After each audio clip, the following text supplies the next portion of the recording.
A letter arrived at the wrong address, and it changed everything. What if the biggest mistake of someone's life turned out to be God's perfect plan? That's exactly what happened to a young Italian nobleman named Francis Caracciolo.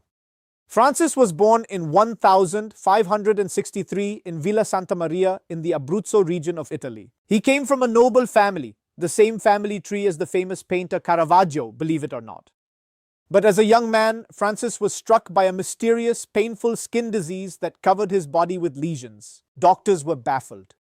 He turned to God, then he was miraculously healed. From that moment, he knew his life belonged to the Lord.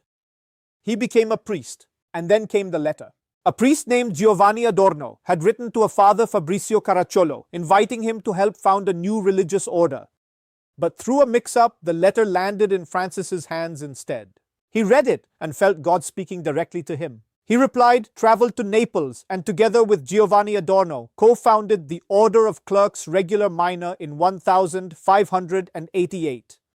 This community had one radical commitment: perpetual adoration of the Blessed Sacrament. Day and night, someone was always before Jesus in the Eucharist. Francis himself spent hours, sometimes the entire night, prostrate before the tabernacle, praying for souls. He also refused every honor offered to him. When appointed superior general of his order, he tried to resign. He always said, "I came to serve, not to be served." He died on June 4, 1608, exhausted from a life poured out for God and others. Francis Caracciolo was beatified in 1806 and canonized just 1 year later in 1807 by Pope Pius VII.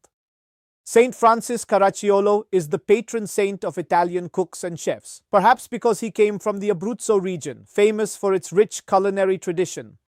If this touched your heart, please like and share this reel. It helps more people discover these beautiful stories of faith.